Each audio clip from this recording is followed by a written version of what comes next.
de Jesus. Glória a Deus.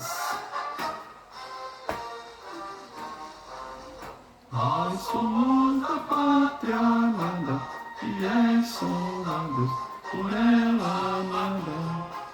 As cores de nossa pátria,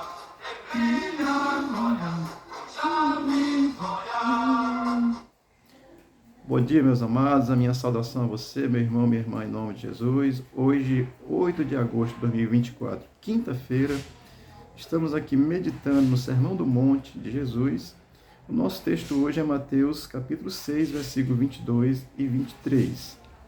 Mas antes eu quero aqui ainda lembrar, Venezuela está numa situação difícil e o Brasil também. São duas ditaduras que estão aí e é coisa ruim. Você que é crente, pesquise. Socialismo marxista não tem nada a ver com cristianismo, tá certo? Cristianismo da Bíblia. Então, veja aí, vamos orar pelo Brasil, pela Venezuela, pela América, continente americano, ser liberto das garras do mal. Vamos ao texto de Mateus 6, 22 e 23, que diz assim: São os teus olhos a lâmpada do corpo. Se os teus olhos, porém, forem bons, todo o teu corpo será luminoso. Se, porém, os teus olhos forem maus, todo o teu corpo estará em trevas. Portanto, caso a luz que em ti há sejam trevas, que grandes trevas serão. Amém? Propósito de Mateus, testificar que Jesus é o Messias do Velho Testamento e o contexto, o Império Romano dominando Israel, esperando um rei. E esse rei veio, crucificado, ressuscitou e vai voltar. Vamos aqui ao texto, buscar um aprendizado para a nossa vida como filhos de Deus por essa fé em Jesus. Versículo 22 diz assim: São os olhos a lâmpada do corpo. Cristo, ele parte de realidades existentes, assim, para nos apresentar as realidades do reino de Deus. Meus olhos, né? Aqui, ó, são a lâmpada do meu corpo. Assim, os olhos, eles são captores de luz. Nós olhamos, a luz reflete, nós captamos a luz e enxergamos pelos olhos. Isso é uma condição natural, graças a Deus. E aí Cristo vai usar essa realidade dos nossos olhos, que captura a luz, para apresentar essa realidade do reino. Portanto, a nossa visão espiritual é o nosso vínculo com a eternidade, é o nosso vínculo com Deus. Enxergar as coisas espiritualmente, de acordo com a Bíblia, são os nossos olhos que podem enxergar as coisas de Deus, o reino de Deus, passar a crer em Deus. Amém? Então, Jesus usa os olhos literais que enxergamos e iluminamos para trazer esse sentido de que o nosso olho espiritual é o nosso vínculo, assim como o nosso olho físico é o vínculo com a terra que enxergamos aqui, o nosso olho espiritual é o nosso vínculo com Deus. Amém? E o texto vai continuar dizendo: se os teus olhos forem bons, olhos forem bons, né? Isso é interessante, porque Cristo está tratando assim de uma comparação, de um entendimento, de um princípio, de um verdadeiro, um genuíno crente, uma pessoa que realmente crê em Jesus Cristo como seu Senhor e seu Salvador. Ele vai enxergar o mundo com os olhos de Deus. Amém? Isso é necessário ser entendido. Então, o cristão convertido, ele vai enxergar o mundo com os olhos de Deus. Assim, esse olhar bom, ele distingue claramente a diferença entre o bem e o mal, entre o certo e o errado. Distingue as coisas entre o que é pecado e o que não é pecado. E vai optar por fazer aquilo que realmente seja agradável, seja bom. Isso são olhos bons. Não é o ser bonzinho, não. Bonzinho aí como o mundo diz, não. É tão bonzinho, né? E por trás só é o coxinha. É aqui no Ceará que tem esse negócio, tá certo? Amém, igreja? Então, se os teus olhos forem bons, esses olhos que são convertidos conseguem enxergar o mundo de outra maneira e fazer diferença entre o bem e o mal, o certo e o errado, e certamente optar pelo que é certo, tá bom? Deixa eu ler aqui um texto em Lucas capítulo 18, versículo 19, nos evangelhos de Mateus e Marcos também tem, mas Lucas 18, 19 diz assim: Questionou-lhe Jesus: Por que me chamas bons?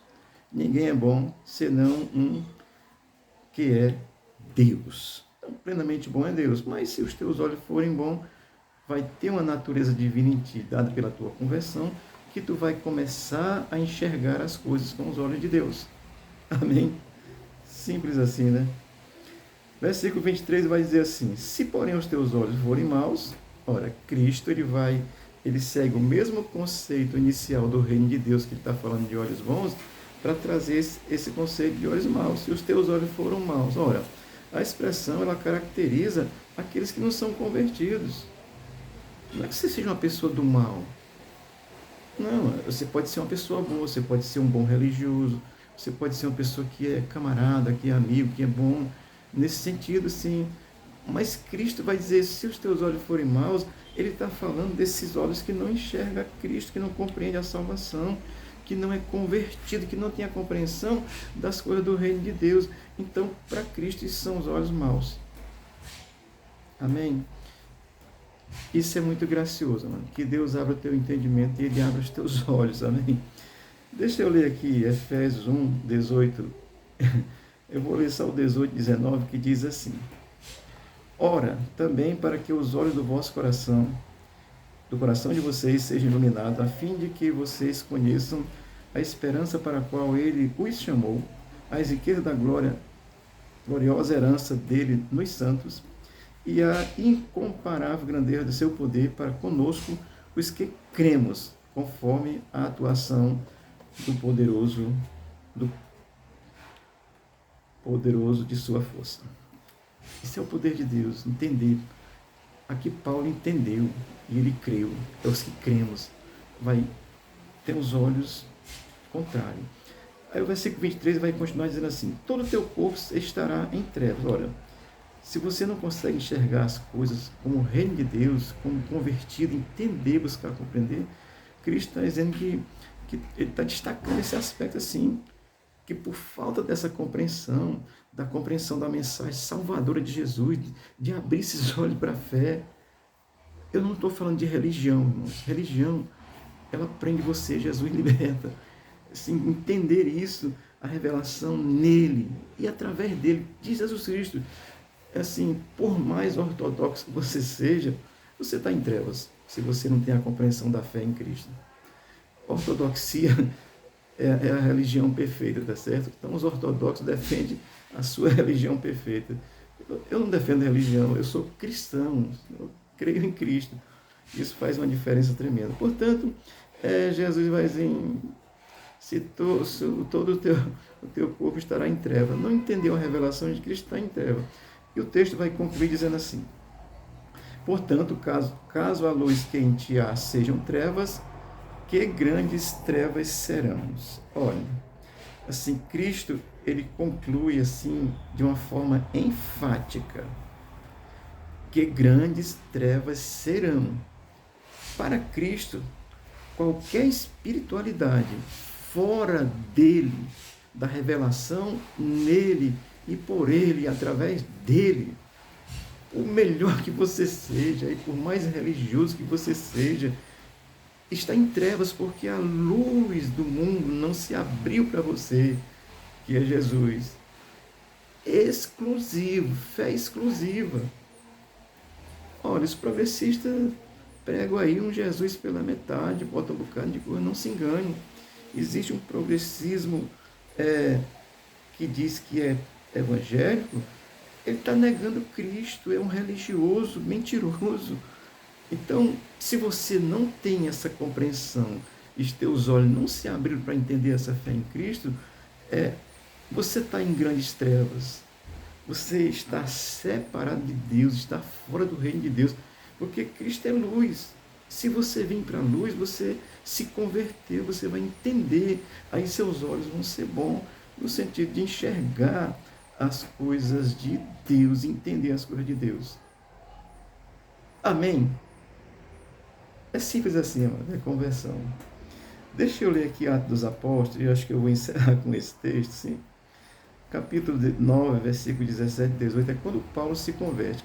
Paulo era terrorista, certo? Matava crente. Isso é terror, andar matando os outros, assim, por causa da religião, é terrorismo. Tá certo? E aí, olha aqui, Atos 9, 17, 18 diz assim: E Ananias foi e o encontrou na casa, e pondo-lhe as mãos, disse: Irmão Saulo, o Senhor Jesus, que te apareceu no caminho por onde vinhas, me enviou para que tornes a ver e seja cheio do Espírito Santo. E logo lhe caíram dos olhos como que umas escamas, e recuperou a vista, e levantou-se e foi batizado. Entenda, Paulo era um religioso ferrenho, batizado na sua religião. Mas ele teve um encontro com Jesus, seus olhos se abriram para o reino de Deus. Aqui, se você ler Atos capítulo 9, do versículo 1 até, acho que o 20, por aí assim, leu Atos capítulo 9, você vai ver. E aqui diz Caio, explicar isso aqui, mas Caio Escama, eu entendo que Paulo não estava literalmente cego, não. É os olhos espirituais que estão fechados, é como escama, você não enxerga o reino, você não consegue crer, você não entende as revelações de Deus, tá certo? E Ananias aqui vem, ora por Paulo, e ele abre o entendimento para a verdade do Evangelho e passa a enxergar, e os olhos de Paulo passam a ser bom. Não que ele seja essencialmente bom em si, tá certo? Mas porque ele passa a enxergar o reino de Deus, anunciar o reino, foi batizado por esse, em nome desse rei que é Jesus. Amém, amados? Portanto, Cristo ele vai tratar aqui nesse capítulo 6, versículo 22 e 23, dessa diferença do que está em trevas e do que está na luz. Está em trevas, está fora de Cristo, não enxerga o reino, não compreende o reino. Está na luz, aí está em Cristo, compreende as coisas do reino, vive por ela, crê, é capaz de morrer por elas, morrer por causa de Jesus, pela verdade de Jesus. Amém? Isso é reino de Deus. O reino dos homens é diferente. Deus te abençoe. O Espírito de Deus te dê compreensão, te revele a verdade do Evangelho em nome de Jesus. Amém.